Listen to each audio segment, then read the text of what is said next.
Drahí Slováci, vyslovene pred pár dňami vo voľbách sa nám spoločne a vďaka vám podarilo zastaviť alebo priam z tej pomyselnej bránkovej čiary vykopnúť tú progresívnu liberálnu revolúciu, ktorú na Slovensku mali pripravenú.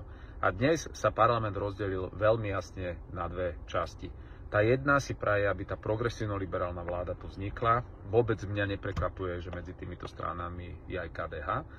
A potom sme tu my, ktorí tvrdíme, že dnes nie je lepšej konštelácie na vznik vlády, ako je Hlas, Smer, SNS.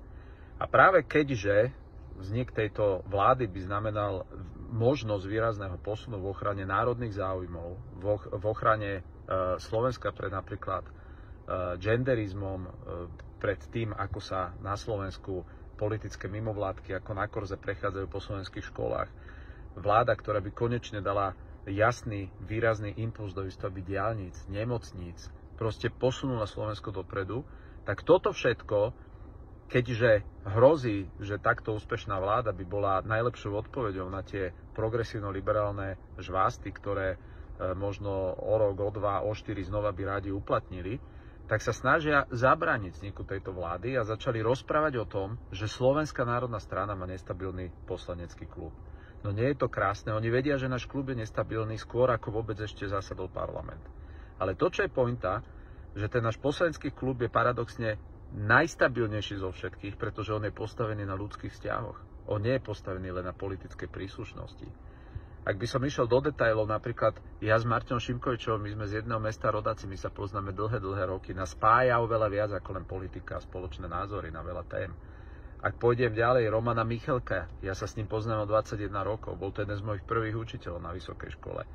A keď sa pozrieme na ostatné osoby, napríklad generál Ševčík, ja sa pýtam, čo si myslí ten politický mainstream, kam generál Ševčík, ktorý bol šéfom Úradu boja proti organizovanej kriminalite v minulosti pod Kaliňákom, kam on odíde?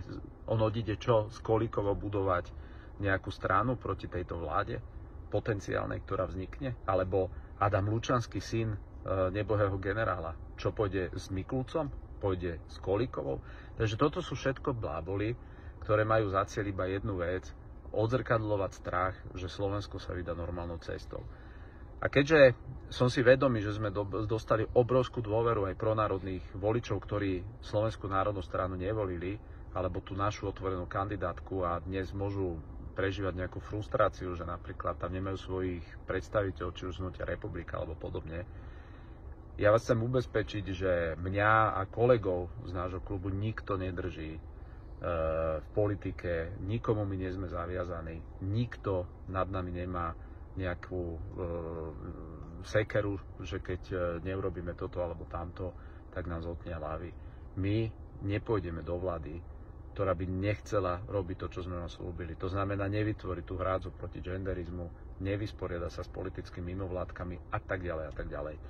Takže verím, že dnes poverenie, ktoré Robert Fico dostal, využije, že tá vláda má šancu vzniknúť. My sme otvorení na tieto debaty, ale na konci dňa vás chcem ubezpečiť, rozhodnú nie funkcie, ale rozhodne program. A v tomto my budeme stáť na strane záujmov Slovákov a toho, čo sme nám slúbili. Pekný deň.